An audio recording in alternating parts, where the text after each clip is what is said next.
is a lamp unto my feet, and a light unto my path. Thy word is a lamp unto my feet, and a light unto my path. A reading from the letter to the Hebrews, chapter 7, verse 25, 8 and 6.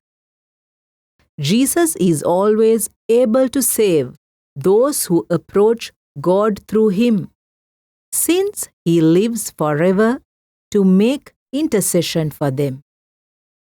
It was fitting that we should have such a high priest, holy, innocent, undefiled, separated from sinners, higher than the heavens. He has no need, as did the high priests, to offer sacrifice day after day, first for his own sins and then for those of the people. He did that once for all when he offered himself. For the law appoints men subject to weakness to be high priests, but the word of the oath, which was taken after the law, appoints a son who has been made perfect forever. The main point of what has been said is this: we have such a high priest who has taken his seat at the right hand of the throne of the majesty in heaven, a minister of the sanctuary and of the true tabernacle that the Lord, not man, set up.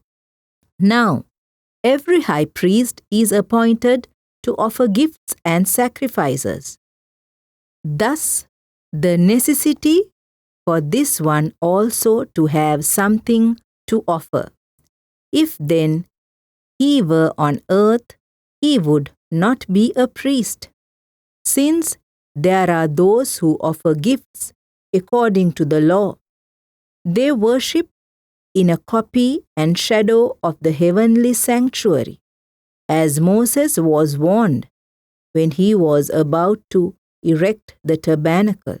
For God says, "See that you make everything according to the pattern shown you on the mountain." Now he has obtained so much more excellent a ministry, as he is mediator of a better covenant, enacted on better promises. The word of the Lord. A reading from the Holy Gospel of St. Mark, chapter 3, verses 7 to 12. Jesus withdrew toward the sea with his disciples. A large number of people followed from Galilee and from Judea. Hearing what he was doing, a large number of people came to him also from Jerusalem, from Idumea, from beyond the Jordan, and from the neighborhood of Tyre and Sidon. He told his disciples to have a boat ready for him because of the crowd, so that they would not crush him. He had cured many, and as a result, those who had diseases were pressing upon him to touch him, and whenever unclean spirits saw him, they would fall down before him and shout, "You are the Son of God." He warned them sternly not to make him known. This is the gospel of the Lord. My dear brothers and sisters in Christ, my dear children, and my dear young people, today, Thursday, 19th of January 2023, we are in the second week of the ordinary time of the liturgy of the Church. The Gospel is from Mark chapter 3, verses 7 to 12. At the same time, let us remember that we are on the second day of the week of prayer for the unity among all Christians. Therefore, it is an invitation to all of us, you at home, to pray that we all who believe in Christ be united in faith, charity, and hope to give witness to the whole world that we are not divided in Christ, but we are united in one faith. Jesus is at the Sea of Galilee. He is now on the beach. People have heard about Jesus and they are flocking towards him. They want to hear what he says.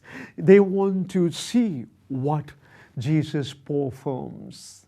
And therefore, we are told today that there are people who have come from Tyre and Sidon. Tyre and Sidon, they are lands of Baal gods. They are not Jewish community.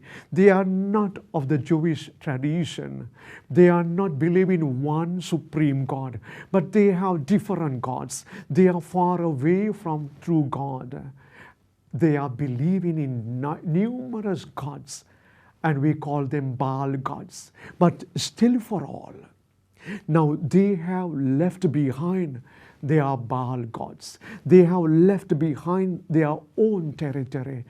They have crossed over to the land of Jesus. Now they are in the presence of Jesus because in Jesus' word they recognize power, and Jesus' action they see all that is good and divine. Therefore, he is there, stepping little backward, getting into a boat in order not to be crushed by the people. Jesus begins to teach.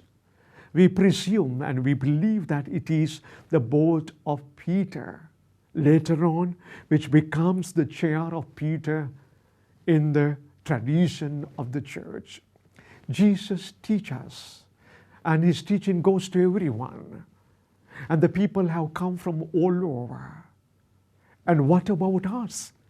We have in the church the whole presence of the Holy Trinity, the power of the Spirit, the power of the sacraments, the Holy Eucharist. We see Jesus. We know Jesus. We see him performing miracles. His word is full of power. And what do we believe? What do we see? And what do we proclaim to the world?